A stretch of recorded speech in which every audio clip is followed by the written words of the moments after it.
Well, I don't agree at all. First off, how is it possible that anybody with any kind of sanity would consider the United States or Britain or the West in general to be in any kind of position to be punishing anyone for any illegalities? If we want to take a look at Iraq, there is at least 1 million, probably even close to 2 million dead. We invaded that country, destroyed it, created millions of orphans, millions of refugees, and never even so much as apologized for that. Let's go back to Vietnam, where we dropped 20 million bombs, more than all of World War II combined. We have destroyed so many countries. We have tortured and killed and maimed and raped around this planet. Who in the hell in their right mind would consider the United States or the West in general to be in any position to punish anybody? Never mind the obvious facts that this is a false flag attack and a long list of false flag attacks, which let's get into that, please. Well, we don't operate under international law. What we have is the color of law, the law of the jungle, in which the rich and the powerful basically determine what goes and what doesn't go. Iraq is a perfect example of that. Why isn't Tony Blair and George Bush rotting away in a prison cell for the rest of their lives? Because the law is not being applied. These are war criminals, and they should be in prison for the rest of their lives, if not executed, if their own rules were adhered to for their own crimes. Not only that, but we need to really understand the truth here. First off, all of these players, these politicians, are nothing more than puppets. They don't serve the people. There is no real democracy. They really serve the rich and powerful who run the world, and that would be the bankers who control the money supply. The bankers, of course, make huge amounts of money. Whether they make bad investments or not, wars are great for them, and ultimately they control the politicians, and that is why we see these policies. Obama and Cameron are nothing more than puppets who read the script, and the script is, we need another war. And the reason why we need another war, according to these psychopaths who are running the world, is because more and more people, despite the clueless masses who continue to be entranced by things so ridiculous as X Factor and American Idol, there is larger numbers of people around the world who are realizing the truth and beginning to recapture the capacity to think for themselves. And they can see that these people who are being put in positions of public trust are defying that trust and representing an agenda which they could never speak about openly, because they're nothing more than prostitutes and nothing more than minions for the powers that be.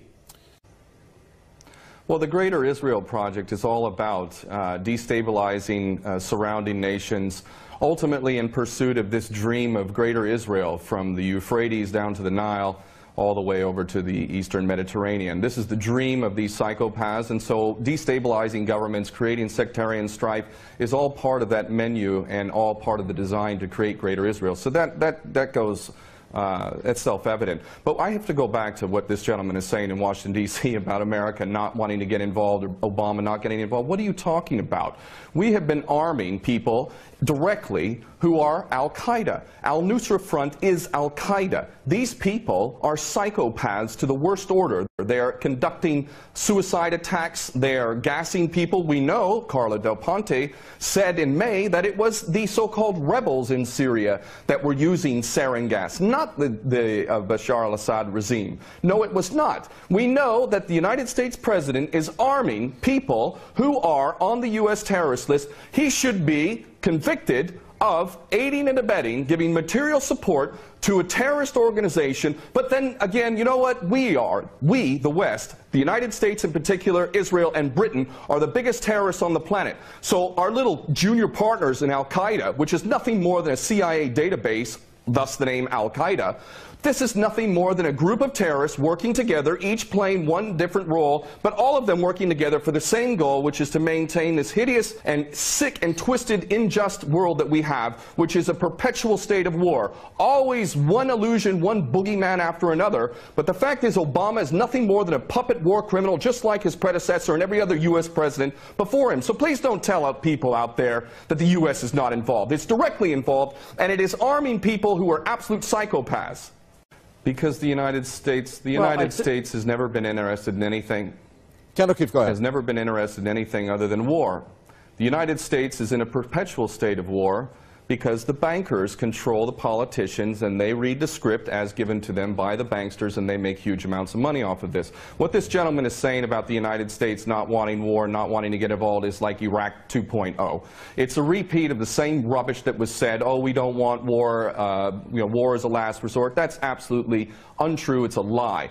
Those that are in government are nothing more than prostitutes who are carrying out the orders of those who are in charge of them, and those that are in charge want another war. And part of that that is what we discussed earlier, the Greater Israel Project, to destabilize any Arab regime which might have any kind of autonomy and self-determination. Any regime in the Arab world that is not an absolute puppet cannot be tolerated. And who are the nations that we target?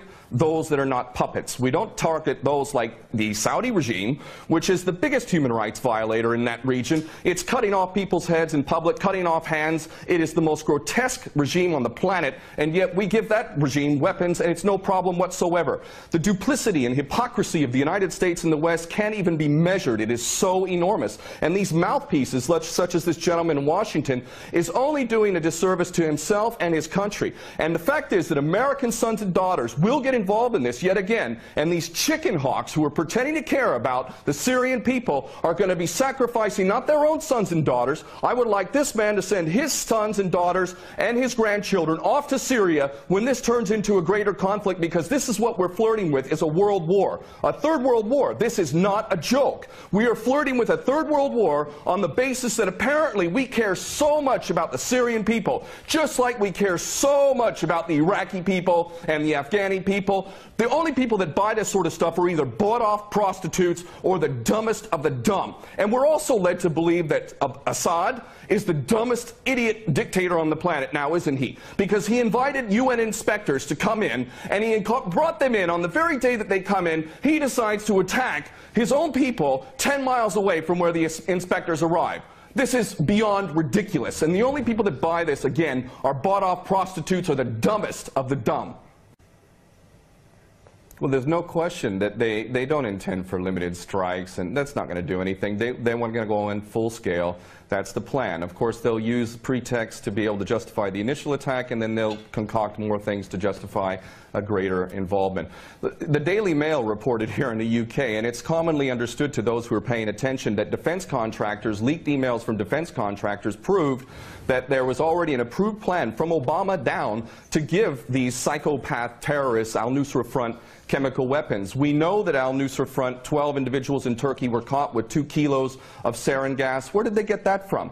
And this is, you know, clearly a false flag. We understand this to be true, and it's the only way that they could justify an attack at all. And I have to say, I'm happy that the gentleman in Washington mentioned Dempsey, General Dempsey of the Joint Chiefs, because I'll tell you what, more than anything else, it is the true American patriots, those who are sick and tired of having given up their life to basically serve the American dream, the American nation, the Constitution that they swore to uphold. It's those military men and women. It's you now. It's coming to you now. Are you a patriot or are you not? Are you going to let your nation descend even further into the chaos and corruption that has been so sick and so twisted that it's destroying American lives as well as the rest of the world, to the tune of 22 American servicemen a day who are committing suicide? Are you going to sacrifice more of your American sons and daughters for Israeli wars, for Zionist wars? Are you going to continue to do that because you are not a patriot? You are in fact aiding and abetting the terrorists you supposedly think you're fighting against.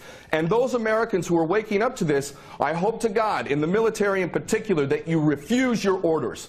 And this is why the people of America who are refusing to buy this nonsense, the overwhelming majority do not support any kind of attack on Syria. And in those in the military, I know that the powers that be are very, very frightened that high-ups within the military will refuse the orders. And I hope this is exactly what happens if an attack on Syria occurs. Very well. We're going to leave it there. Thank you very much, former U.S. Marine and war veteran there, Ken O'Keefe, talking to us from London.